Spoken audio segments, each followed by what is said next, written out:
Praise the Lord आप सबों को। और आज का हम जो बाइबल अध्ययन है और उसका विषय है कि यीशु मसीह ही परमेश्वर है, उस विषय में हम देखेंगे। तो सबसे पहले तो हम ये देखेंगे परमेश्वर की परिभाषा क्या है, क्या परमेश्वर में होना चाहिए। सबसे पहली बात तो ये होता है कि परमेश्वर का मतलब होता है परम ईश्वर। और जैसे कि वचन भी कहता है, हम देख लेंगे 1 कुरिन्थियों 8:5 उसका 6वां पद में लिखा है, यद्यपि आकाश में और पृथ्वी पर बहुत से ईश्वर कहलाते हैं, जैसा कि बहुत से ईश्वर और बहुत से प्रभु हैं, तो भी हमारे लिए तो एक ही परमेश्वर है, अर्थात पिता, जिसकी ओर से सब वस्तुएं हैं और हम उसी के लिए हैं। तो वचन बताता है कि एक ही परमेश्वर है और वो है हमारा पिता। और वैसे तो बहुत सारे संसार में, आकाश में, इस पृथ्वी पर ईश्वर कहलाते हैं, पर वास्तव में वो ईश्वर नहीं है, पर एक ही परमेश्वर है। और परमेश्वर का मतलब है कि वो मनुष्य से परे होना चाहिए, उसमें ऐसी क्वालिटी होना चाहिए कि वो अंधों को आँख दे सके, जीवन दे सके, नई सृष्टि कर सके और वो बहुत अद्भुत कार्य को कर सके और उसके लिए कोई भी काम असंभव ना हो, उसको हम परमेश्वर कहते हैं। और मनुष्य के लिए तो मनुष्य कभी किसी को आंखें नहीं दे सकता, पैर नहीं दे सकता, उसको जीवन नहीं दे सकता, परंतु परमेश्वर ये सब कुछ कर सकता है। तो हमारा जो सृष्टिकर्ता परमेश्वर है, उनमें ये सब बातें होना चाहिए, वो सब कुछ कर सकता है। तो जैसे कि आगे और वचन कहता है कि एक ही प्रभु है, अर्थात यीशु मसीह, जिसके द्वारा सब वस्तुएं हुई और हम भी उसी के द्वारा हुए। तो वचन बताता है कि परमेश्वर है जो एक ही है, हमारा पिता, और प्रभु एक ही है जो वो है प्रभु यीशु मसीह। और हमारा जो प्रभु यीशु मसीह है वही सच्चा ईश्वर है। जैसे कि यूहन्ना 1 में ये वचन में लिखा है कि वचन परमेश्वर के साथ था, वचन परमेश्वर था और वचन जो है वो देहधारी होकर आया। जैसे कि हम जब यूहन्ना पूरा पढ़ते हैं 1 अध्याय, तो उसमें यही सब दिया गया है वचन के ऊपर कि आदि में वचन था, वचन परमेश्वर के साथ था और वचन ही परमेश्वर था। वचन के ऊपर बताया गया है और वही वचन जिसने पूरी सृष्टि की रचना करी, हमें बनाया, मतलब हमें तो उसने अपने हाथों से बनाया, परंतु जो पूरी सृष्टि को हम देखते हैं, पृथ्वी को, वो सब परमेश्वर ने अपने शब्दों के द्वारा बताया।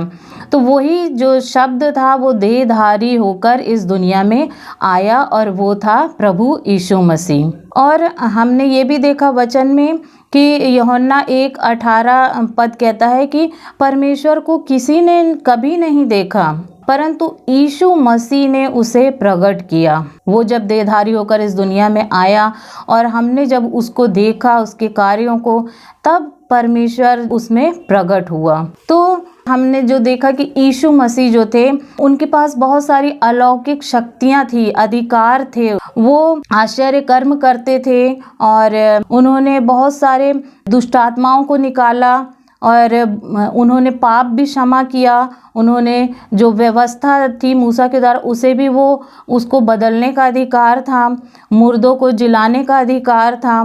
तो ये सब अधिकार उस यीशु के पास थे और उसने सिद्ध भी किए। और उसको जब हमने देखा तो हमने जाना कि यही परमेश्वर है और उसने बहुत सारे कार्यों को करा, जिसको हम देखेंगे बारी बारी। परंतु वचन क्या कहता है, यूहन्ना 1:25 पद में लिखा है, और भी बहुत से काम हैं जो यीशु ने किए, यदि वे एक एक करके लिखे जाते तो मैं समझता हूँ कि पुस्तकें जो लिखी जाती वह संसार में भी ना समाती। तो यीशु मसीह ने संसार में जब थे तो बहुत सारे कार्य किए, और अगर उनको एक एक को लिखा जाता तो इस संसार में भी वो बुक नहीं समा पाती। और इसलिए बहुत थोड़े से जो हैं उनके आश्चर्य कर्म और उनके कार्यों को बाइबल में लिखा गया है। यीशु मसीह ये नहीं कि जो काम जो बाइबल में बस उतना ही किए और नहीं किए, उसके अलावा भी उन्हें बहुत सारे काम किए। तो हम उनके जो कार्यों को कुछ हम अलग अलग भागों में बांट लेते हैं। जैसे कि जो हमारे प्रभु यीशु मसीह थे, उनको प्रकृति पर अधिकार था, वो पूरे संसार का अधिकारी था। जैसे कि हम एक उदाहरण देख लेते हैं कि प्रभु यीशु मसीह जब कान्हा के विवाह में गए तो वहाँ पर जब दाख मधु कम पड़ गया तो उन्होंने पानी से ही दाख रस बना दिया था। सिर्फ पानी को भरवा दिया अपने सेवकों से, और पानी जब वो भर गया और बोले इनको ले जाके बांटो, और वो बहुत ही टेस्टी दाख रस बन गया। यीशु मसीह को वो अधिकार था कि वो कुछ भी कर सकते थे। फिर हमने देखा जब प्रभु यीशु मसीह चेलों को नाव से भेज दिए कि तुम लोग आगे जाओ और मैं आता हूँ बाद में, और जब बीच झील में वो नाव पहुँच गई तो आधी रात को चौथे पहर में यीशु मसीह पानी पर चल के आने लगे, और पानी में चलकर आने लग गए तो सारे लोग फिर डर गए। वहाँ हम ये देखते हैं कि यीशु मसीह पानी को दाखरस तो बना सकता है पर पानी के ऊपर चल भी सकता है। हमने उसकी सामर्थ्य को देखा। फिर हम ये भी जानते हैं कि जब नाव में यीशु मसीह जा रहे थे अपने चेलों के साथ, बहुत तेज आंधी आई, तो तब यीशु मसीह ने वो आंधी को शांत कराया, उसे डांटा। क्यों? क्योंकि वो उसको अधिकार था, वो कुछ भी कर सकता था, तो उसने पूरे अधिकार के साथ उस आंधी को शांत करवाया। फिर हम देखते हैं कि 5 रोटी और 2 मछली थी, तो प्रभु यीशु मसीह ने उसको इतना बढ़ा दिया कि 5000 से भी ज़्यादा लोगों ने उसे खा सका। तो बड़े सामर्थ्य के कामों को लोगों ने देखा। एक बार और देखते हैं कि यीशु मसीह अपने चेलों के साथ जाते रहते हैं, तो एक पेड़ में फल नहीं मिलते हैं उनको, और वो पेड़ को श्राप देते हैं और फिर वो चले जाते हैं वहाँ से, और जब लौटते हैं तो देखते हैं वो पेड़ सूख जाता है, तुरंत सूख जाता है। तो यीशु मसीह के हाथ में ये अधिकार भी है कि वो किसी को भी सुखा भी सकते हैं, किसी को भी फलवंत कर सकते हैं। तो हमने ये देखे प्रकृति पर अधिकार था हमारे प्रभु यीशु मसीह का। फिर हम दूसरा पॉइंट देखते हैं कि यीशु मसीह जानते थे कि कौन कहाँ है, क्या चीज़ें कहाँ पर हैं। तो उसको हम देखते हैं कि जब जो चेले थे उन्होंने पूरा समय जाल डाल के मच्छियों का रास्ता देखा, एक भी मच्छी नहीं उनके जाल में फंसी। तब यीशु मसीह ने उनको जब जगह बताई कि तुम यहाँ जाल डालो तो पाओगे, तो वो चेलों ने सही में वो जब जाल डाला यीशु मसीह के कहने पर तो बहुत सारी मछलियों को पा लिया। तो ये पता चलता है कि यीशु मसीह जानते थे कहाँ क्या चीज़ है। फिर हम देखते हैं एक और उदाहरण कि नतनेल के बारे में। तो जब वो यीशु मसीह के पास आ रहा था नतनेल, तो उसको देखते साथ यीशु मसीह ने बोले कि ये एक सच्चा इस्राएली है और इसमें कपट नहीं है। तो वो पूछने लगा कि तुम मुझे कैसे जानते हो प्रभु? तब वो बोलता है कि मैं तो ये भी जानता हूँ कि तुम अंजीर के पेड़ के पास थे। तब वो एक बहुत ही अच्छी गवाही देता है और प्रभु यीशु मसीह को वो पवित्र जन कहता है। और इस तरह हम देखते हैं कि एक बार सामरी स्त्री जब कुएं में बैठी थी, तब प्रभु यीशु मसीह को गलील जाना था, परंतु वो सामरिया में होकर गया। क्यों होकर गया? क्योंकि वो जानता था कि एक सामरी स्त्री वहाँ पर कुएं पर मिलेगी और उसके जीवन को बदलना था और उसके द्वारा पूरे गांव में कार्य होना था। तो वो गलील तो गया परंतु सामरिया होते हुए गया और उस स्त्री से बात करी, मुलाकात करी और उस स्त्री का जीवन बदल गया। फिर हम देखते हैं मन की बात जानते थे। प्रभु यीशु मसीह मन की बात जानने वाले थे और ये ईश्वर में एक क्वालिटी होना चाहिए, वो थी यीशु मसीह में। जब आपस में कई लोग बातें करते थे तो प्रभु यीशु मसीह मन की बात जान जाते थे। जब यीशु मसीह ने लकवे के मारे को वो चंगा किया, बोले जा तेरे पाप क्षमा हुए, तो वहाँ के लोग कुड़कुड़ाने लगे कि ये इसको कहाँ से पाप क्षमा करने का अधिकार मिल गया। तो वो फिर उनकी बात, मन की बात जानकर बोलते हैं कि तुम लोग अपने मन में बुरी बुरी बातें क्यों सोच रहे हो, क्यों कह रहे हो। तो यीशु मसीह ने मन की बातों को जाना। फिर जब उसको एक स्त्री ने आकर छुआ विश्वास के साथ कि मैं इसको छूने से, इसके वस्त्र को छूने से चंगी हो जाऊंगी, तब प्रभु यीशु मसीह ने जान गए, क्योंकि वहाँ छूने वाले तो बहुत सारे थे, पर वो जान गए कि मेरे अंदर से सामर्थ निकली है और वो कहीं ना कहीं काम कर रही है। तो आखिर में पता चला कि एक स्त्री ने उसको छुआ था और उसके अंदर से सामर्थ निकली थी चंगाई की, और वो स्त्री चंगी हो गई थी।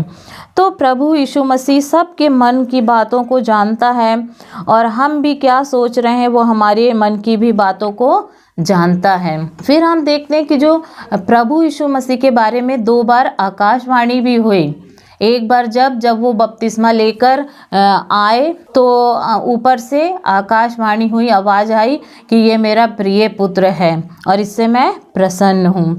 फिर दूसरी बार जब यीशु मसीह का रूपांतरण हुआ था, उसके साथ एलिया और मूसा भी थे, और तब फिर से यह एक बार और आवाज़ आई थी कि ये मेरा प्रिय पुत्र है जिससे मैं प्रसन्न हूँ और तुम इसकी सुनो।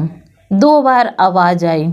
फिर हम देखते हैं कि बहुत सारी चीज़ें उन्होंने ऐसी करी कि जो परमेश्वर से मेल खाती हुई चीज़ें थीं। जैसे कि हम जानते हैं डैनियल की पुस्तक में परमेश्वर ने उंगलियों से लिखा, और उसके बाद हम देखते हैं कि 10 आज्ञाएं भी परमेश्वर ने उंगली से लिख कर दी थी मूसा को।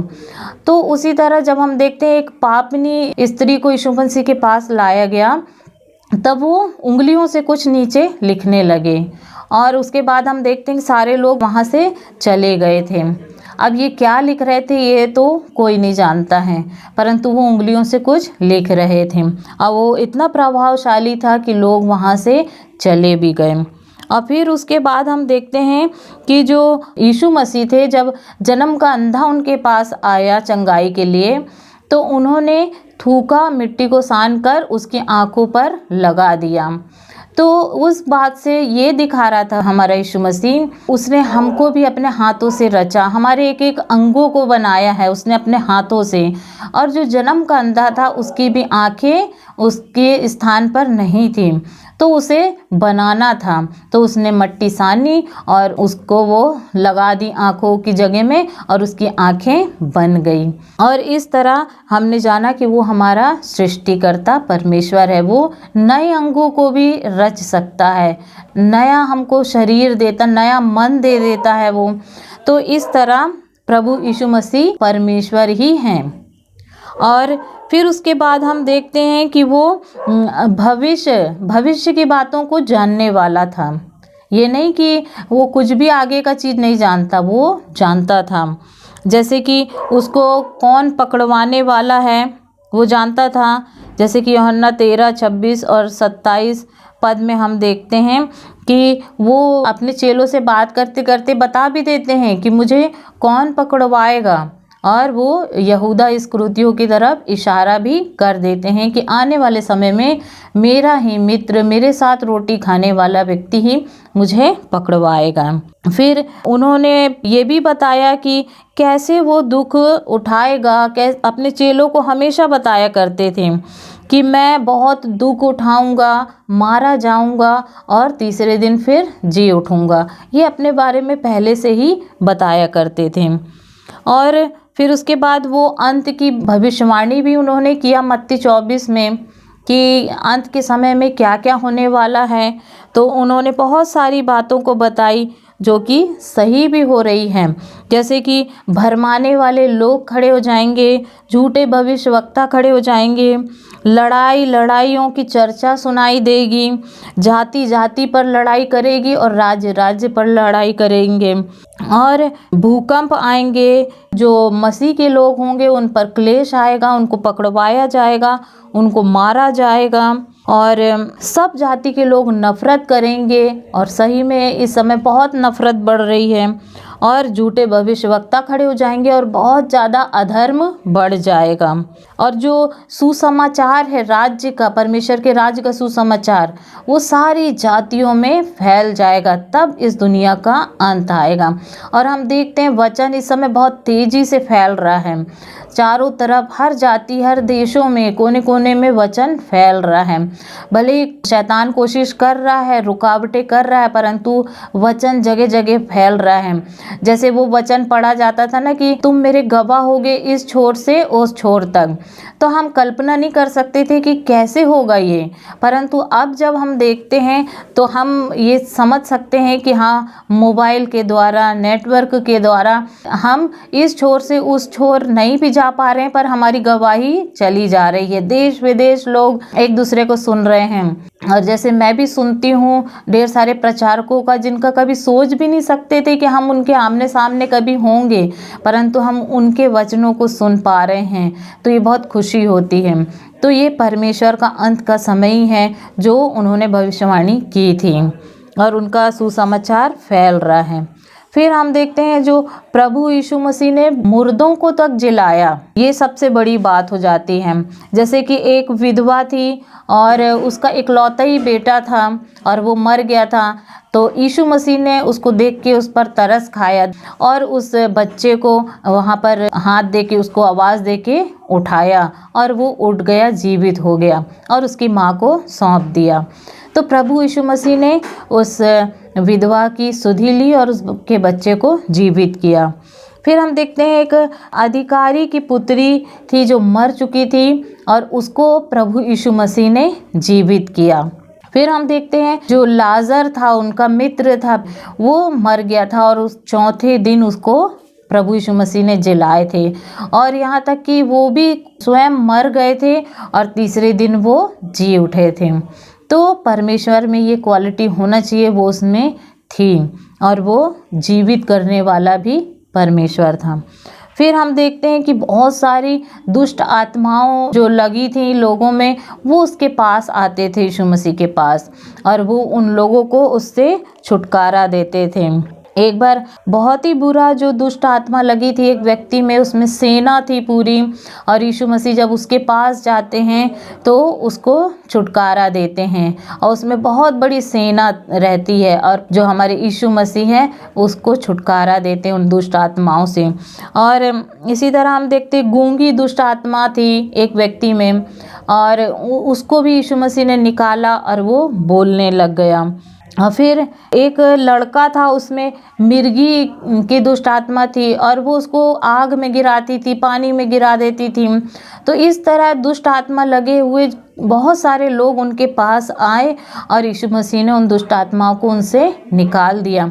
और ताज्जुब की ये बात रहती थी कि जब यीशु मसीह वहाँ जाते थे तो वो दुष्ट आत्माएं चिल्लाने लगती थीं, और वो पहचान जाती थी कि ये परमेश्वर का पवित्र जन है, ये परमेश्वर का जन है। इस तरह करके वो चिल्लाने लगती थी कि तू हमको अभी से दुख देने आ गया, यानी कि उसके पास अधिकार है।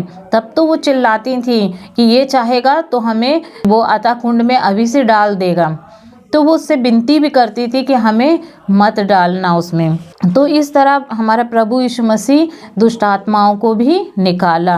फिर हम देखते हैं कि उन्होंने बहुत सारी शारीरिक चंगाई भी किया। बहुत सारे ऐसे लोग थे, एक राजा का कर्मचारी का पुत्र था, उसे चंगा किया। फिर जो उनका चेला था पतरस, उसकी सास को बुखार आ गया था, ज्वर, तो जो वहाँ गए उसको चंगा किया और वो सेवा करने लग गई। फिर कोढ़ी आया उनके पास और वो उसने प्रभु यीशु मसीह से चंगा होने के लिए कहा, और यीशु मसीह ने उसको छू के चंगा कर दिया। और इस तरह प्रभु यीशु मसीह ने और भी कोढ़ियों को चंगा किया। फिर एक 38 वर्ष से एक रोगी था, उसको भी उठा के खड़ा कर दिया। फिर 12 वर्ष से बीमार औरत, लहू बहने की बीमारी, उसको चंगा कर दिया। बहुत सारे ऐसे आश्चर्य कर्म किए। अंधों को उन्होंने आंखें दी, जो अंधे लोग आते थे उनको वो आंखें देता था। और बहुत सारे बहरे लोग आते थे, यीशु मसीह ने उनको चंगाई दी। और वो कुबड़ी स्त्री का भी जिक्र है कि कुबड़ी स्त्री उसके पास आई, 18 वर्ष से वो कुबड़ी थी और प्रभु यीशु मसीह ने उसे भी चंगा किया। इस तरह हम देखते हैं कि बहुत सारे आश्चर्य कर्म प्रभु यीशु मसीह ने किए। तो आज के अध्ययन में हमने देखा कि प्रभु यीशु मसीह में वो सारे गुण थे, वो सारी बातें थी जो एक सच्चे ईश्वर में होना चाहिए। तो हमारा प्रभु यीशु मसीह ही सच्चा ईश्वर था। वो अपने वचनों को अधिकार के साथ बोलते थे, जो बोलते थे वो हो जाता था, जैसा चाहते थे वैसा हो जाता था। उनको सब चीज़ों का अधिकार था। वो पाप क्षमा भी कर सकते थे लोगों का, वो रोगियों को चंगा कर सकते थे, वो सब कुछ जो इस सृष्टि पर पूरे में अधिकार था यीशु मसीह का। तो हम ये सारी बातों को जो हमने देखा तो उससे हमने जाना कि यीशु मसीह ही हमारा सच्चा ईश्वर है, वही हमारा परमेश्वर है और उसी के द्वारा ही हम स्वर्ग जा पाएंगे। जो उस पर विश्वास करेगा तो यानी कि वो परमेश्वर पर विश्वास करेगा, जो उसको ग्रहण करेगा परमेश्वर उसे ग्रहण करेगा। तो हमारा त्रिएक परमेश्वर है, जो पिता, पुत्र और पवित्र आत्मा, ये तीनों एक ही हैं, जो अलग अलग समय में कार्य को किए हैं। अभी समय है पवित्र आत्मा का। पहले उनके चेलों के साथ यीशु मसीह थे, आज हमारे साथ हमारा पवित्र आत्मा है। उनके जाने के बाद पवित्र आत्मा इस संसार में हर लोगों की सहायता करता है। जो उसके पीछे पीछे चलने वाले चेले हैं, जो उसके लोग हैं, वो पवित्र आत्मा उन सब की सहायता करता है। और जब भी हम उसे पुकारते हैं वो हमारी सहायता करता है, हमें मदद करता है कि हम कैसे प्रार्थना करें, कैसे वचनों को पढ़ें, उसको समझें। तो पवित्र आत्मा हमारी सहायता करता है। यीशु मसीह जब इस संसार से जा रहे थे, ऊपर उठा लिए जा रहे थे, तो उन्होंने यही आज्ञा दी थी कि अब जो मैं मर के जी उठा हूँ, तो मुझे पूरे स्वर्ग और पृथ्वी का अधिकार अब मुझे दिया गया है, इसलिए तुम्हें अब चिंता करने की ज़रूरत नहीं है। तुम जाओ और सुसमाचार सुनाओ सब लोगों का और चेले बनाओ, और पवित्र आत्मा जो है मेरे जाने के बाद आएगा और तुम्हारी वो सहायता करेगा। तो उसी की आज्ञा को हम मानते हैं और उसके सुसमाचार को सारी दुनिया में फैला रहे हैं। तो परमेश्वर पिता हम सबको आशीषित करे सुंदर वचनों के द्वारा, और हमारे यीशु मसीह सदा हमारे साथ रहे और हमारे अगुवाई करता रहे, हर एक की अगुवाई करता रहे, और आप सबों को आशीष दे परमेश्वर। शाबाश।